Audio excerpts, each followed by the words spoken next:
IRCTC को discuss कर लेते हैं। आईआरसीटीसी देखो, सबसे पहले बता दूं, पीएसयू कंपनी है, तो ज़्यादातर पीएसयू कंपनियों में काम कम ही करता हूं, कुछ कम पीएसयू कंपनी को छोड़ के। तो one of the favourite PSU company मेरी आईआरसीटीसी, जो मुझे पसंद है। इसके अलावा आईजीएल मुझे पसंद है पीएसयू में, और एसबीआई। तो ये कुछ पीएसयू कंपनियां जो मैं पसंद करता हूं और जिनमें काम करना पसंद करता हूं। इसके अलावा आईआरसीटीसी की अगर आप बात करोगे, तो जब आईपीओ आया था, जब से लिस्टेड हुई है, तब से रिटर्न इसके अच्छे हैं। कंपनी का मोनोपोली का बिजनेस है, आईआरसीटीसी की कंसिस्टेंट ग्रोथ है, आईआरसीटी के शानदार रिटर्न है। तो ये कुछ चीज़ें हो गई आईआरसीटीसी के बारे में। आईआरसीटीसी के बारे में थोड़ा पास्ट में बात कर लेते हैं। तो आपको पता है आईआरसीटीसी काफ़ी बढ़िया, इसने जब आईपीओ आया था उसके बाद बढ़िया भागा था। उसके बाद कोरोना आ गया और इसका इम्पैक्ट पड़ा काफ़ी ज़्यादा। एक साल तक ये भाई 1300 1200 से 1400 की रेंज में घूमता रहा, कम से कम भारी कंसोलिडेशन हुआ था इसमें एक साल। और उसके बाद इसमें आया था ओएफएस। ओएफएस आया था 1300 कुछ रुपए के आसपास के, तो हमने भाई ओएफएस के प्राइस के आसपास ख़रीदा था इस स्टॉक को। और उसके बाद से भाई तेज़ी इसमें ऐसी बनी कि उसके बाद इसने दोबारा मौका नहीं दिया। ऑल दो एक बार सेकेंड वेव में जब कोरोना की आई थी, तब ये आया था 1600 के आसपास, तब एक बार मौका दिया था, लेकिन उसके बावजूद उसके ने कोई मौका नहीं दिया। स्टॉक तब से लगातार भाग रहा है। और अभी जब स्टॉक स्प्लिट की न्यूज़ आई रिसेंटली पीछे कि भाई बोर्ड मीटिंग में फैसला हो सकता है स्टॉक स्प्लिट का, उसके बाद से तो ये स्टॉक लगातार भाग रहा है। क्योंकि जनरली जो भी स्टॉक होते हैं, चाहे उसमें बोनस की न्यूज़ हो, चाहे उसमें स्टॉक स्प्लिट की न्यूज़ हो, चाहे उसमें आप देखोगे बाई बैक की न्यूज़ हो, तो इन न्यूज़ों की वजह से स्टॉक भागते हैं जनरली। और इसी तरीके से आईआरसीटीसी भी भाग रहा था। जैसे आपने कई सारे स्टॉक देखे होंगे, इन्फोसिस में आई थी बाई बैक की न्यूज़, वो भागा। इसके अलावा डिक्सन में स्प्लिट की आई थी, वो भागा। एल्किल अमाइन, काफ़ी सारे स्टॉक हैं जो भाई जिनमें ऐसी न्यूज़ें आई थी स्प्लिट की, उसके बाद लगातार भागे हैं। तो वो सबको डिस्कस कर लेंगे। तो ये तो आपने न्यूज़ पढ़ी ली होगी, ज़्यादातर चैनल ने बताई दिए हैं आपको कि 1:5 में स्टॉक स्प्लिट हो रहा है। एक स्टॉक पे आपको 5 स्टॉक मिल जाएंगे। तो अब ये थोड़ा आसान हो जाएगा रिटेल इन्वेस्टर को खरीदना, जो भाई महंगे प्राइस वाले स्टॉक, ज़्यादा बड़े स्टॉक होते हैं जिनका प्राइस ज़्यादा था, वो नहीं खरीद पाते हैं। तो अब वो खरीद सकते हैं। ये थोड़ा सा बेनिफिट हो जाएगा उनको, आईआरसीटीसी में इन्वेस्ट करने का मौका मिल जाएगा। और इसके अलावा देखोगे तो प्रॉफिट ठीक थे, मतलब रिजल्ट ठीक थे, कोई दिक्कत नहीं थी। अब चार्ट पर देखते हैं, चार्ट पर क्या करना है क्या नहीं करना। तो हमने तो देखो बहुत पहले खरीदा था, स्टॉक स्प्लिट हुआ था जब, उसके बाद 1600 के आसपास खरीदा था। तो 2 बार हमने इसमें खरीदारी की, उसके बाद इसने कोई मौका ज़्यादा दिए नहीं।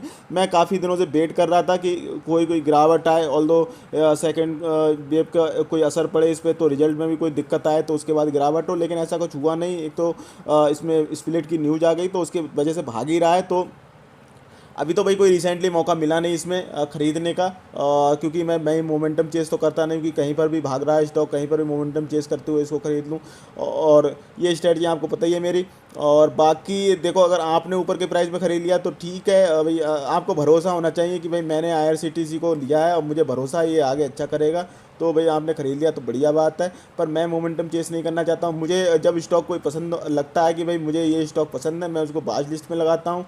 उसके बाद उस पर लगातार नज़रें बनाए रखता हूँ। कभी भी स्टॉक में नज़रें मतलब बना के रखता हूँ। कभी भी गिरावट आए, कभी भी कोई नेगेटिव न्यूज़ आए, मुझे पता है कि एक नेगेटिव न्यूज़ की वजह से या स्टॉक के क्वार्टर के रिजल्ट की वजह से एक स्टॉक मतलब एक क्वार्टर में अगर ख़राब आ जाए, तो उससे स्टॉक ख़राब नहीं होता। ऑल तो वो मौका होता है जब लोग पैनिक में होते हैं, स्टॉक नीचे होता है, तब मैं ख़रीदना पसंद करता हूँ, क्योंकि वहाँ से मुझे मिलते हैं बढ़िया रिटर्न। जितने कम प्राइस पे, जितने अच्छे प्राइस पे, डिसेंट प्राइस पे भाई मैं स्टॉक को ख़रीदूँगा, उतने ही ज़्यादा अच्छे रिटर्न मिलते हैं। और ख़रीदने को तो कहीं पे भी ख़रीद सकते हैं आप।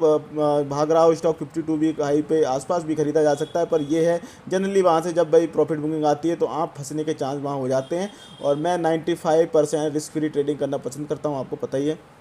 तो अब ये एक चीज़ पहले ये बता देते हैं कि भाई ऊपर के प्राइस में आपने यहाँ पे ख़रीदा हुआ, आज गिरावट हुई, तो ऊपर के प्राइस में ख़रीदा, कोई दिक्कत नहीं है। हो सकता है ये स्टॉक भागता रहे, क्योंकि जनरली भाई स्टॉक स्प्लिट की न्यूज़ के बाद भागते हैं, और ये भाग रहा है काफ़ी दिनों से, हो सकता है थोड़े दिन और भागे। तो अगर ले लिया तो कोई दिक्कत नहीं है। बाकी मैं तो भाई वेट करना पसंद करूँगा स्प्लिट के बाद का, क्योंकि मैंने काफ़ी सारे स्टॉक ट्रैक किए हैं स्प्लिट के बाद। जैसे एल्किलामाइन, मतलब महीनों भर एक ही रेंज में कंसोलेशन या थोड़ी गिरावट होती है, 3500 के आसपास कई गिरावट हुई, उसके बाद इसमें कंसोलेशन हुआ भारी 1-2 महीने तक। डिक्सन टेक्नोलॉजी बहुत 20,000 21,000 गया था, स्प्लिट की न्यूज़ के बाद तो बिल्कुल रॉकेट हो गया था। उसके बाद आपने देखा होगा ₹3500 के आसपास बिल्कुल रेंज में 2-3 महीने तक घूमता रहा और काफ़ी गिरावट हुई, लोग पैनिक कर रहे थे, लेकिन हमने उस समय ख़रीदा था। इसके अलावा आप देखोगे वैभव ग्लोबल काफ़ी डिसेंट, ये भी रिसेंट रिटर्न थे। उसके बाद इसमें स्प्लिट या बोनस आया था, उसके बाद ये भी काफ़ी रेंज में अभी भी कंसोलिडेशन कर रहा है। इसके अलावा कई सारे स्टॉक हैं, आरती इंडस्ट्री बोनस आया था, बीबीएल हो गया, तो काफ़ी सारे स्टॉक हैं जिनमें भाई स्प्लिट या बोनस के बाद भाई वो करते हैं कंसोलिडेशन या उनमें थोड़ी आती है गिरावट।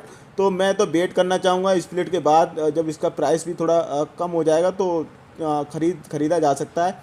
और उसके बाद उस समय आएगी इसमें थोड़ी गिरावट, या आएगा भाई थोड़ा सा कंसोलिडेशन, जब भाई हम इसको ख़रीदना पसंद करेंगे।